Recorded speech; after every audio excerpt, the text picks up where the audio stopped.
25শে বৈশাখ কবিগুরু রবীন্দ্রনাথ ঠাকুরের 164তম জন্ম জয়ন্তী উপলক্ষে এক অনন্য সাংস্কৃতিক আবহে মেতে উঠল রায়দিঘি অমলা বিদ্যা মন্দির। পাখির কলরব আর শিশির ভেজা সকালের মধ্যে শুরু হলো অনুষ্ঠানের সূচনা, যেখানে কবি গুরুর প্রতি শ্রদ্ধা জানাতে হাজির ছিলেন বিদ্যালয়ের ছাত্রছাত্রী, শিক্ষক শিক্ষিকা, অভিভাবক ও স্থানীয় মানুষজন। সকাল 8টা থেকে শুরু হয়ে বেলা 11টা পর্যন্ত চলা এই আয়োজন ছিল আনুষ্ঠানিকতা নয়, ছিল অনুভব, শ্রদ্ধা, ভালোবাসার নিবেদন।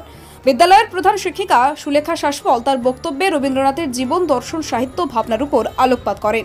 তার নেতৃত্বেই অনুষ্ঠান এগিয়ে চলে গীত, আবৃত্তি, বক্তৃতা এবং নৃত্যের মাধ্যমে। প্রতিটি ছাত্রছাত্রীর পারফরমেন্স যেন একটি আলাদা ক্যানভাস। কেউ গাইলো আগুনের পরশমণি, কেউ আবৃত্তি করলো 2 বিঘা জমি, কেউ আবার রবি ঠাকুরের সুরে পা মেলালো নৃত্যের মাধ্যমে। অনুষ্ঠানের প্রতিযোগিতামূলক বিভাগে অংশ নেওয়া ছাত্রছাত্রীদের মধ্যে প্রথম, দ্বিতীয় ও তৃতীয় স্থানাধিকারীদের হাতে তুলে দেওয়া হয় পুরস্কার। পুরো অনুষ্ঠানটি নির্বিঘ্নে ও সফলভাবে সম্পন্ন হয় শিক্ষক ও কর্মী সদস্যদের আন্তরিক প্রচেষ্টায়।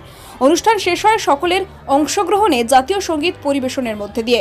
প্রসঙ্গত, অমলা বিদ্যা মন্দির এবার পদার্পণ করেছে তার 39তম বর্ষে। আর এই বিশেষ দিনে রবীন্দ্রনাথের জন্মজয়ন্তীর মতো সাংস্কৃতিক অনুষ্ঠানের মাধ্যমে বিদ্যালয় তার শিক্ষার পাশাপাশি সংস্কৃতির পরম্পরাও তুলে ধরল।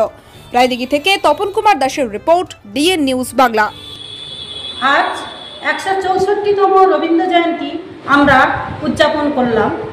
এই 164তম রবীন্দ্র জয়ন্তী করার উদ্দেশ্য হলো আমাদের এই হরেকৃষ্ণ নার্সারি কেজি স্কুল ও অমলা বিদ্যা মন্দিরে প্রায় 300 জন স্টুডেন্টকে নিয়ে আমরা ছাত্রছাত্রীদের বোঝাতে চাই যে কবিগুরু রবীন্দ্রনাথ ঠাকুর কত সালে জন্মগ্রহণ করেছিলেন, তার বাবা মা নাম কি, তিনি যে অসংখ্য কবিতা, গল্প, উপন্যাস রচনা করেছিলেন, মানসী, সোনারতরী, চিত্রা, চৈতালি, গীতা, খেয়া, পুরবী, 4 অধ্যায়, চতুরঙ্গ, শেষের কবিতা, এই সমস্ত বাচ্চাদের বোঝানোর জন্য, ছোট ছোট শিশুদের বোঝানোর জন্য তিনি যে 1913 সালে যে তিনি নাইট উপাধি পেয়েছিলেন, তিনি ঘৃণা করে সেই নাইট উপাধি প্রত্যাখ্যান করেছিলেন।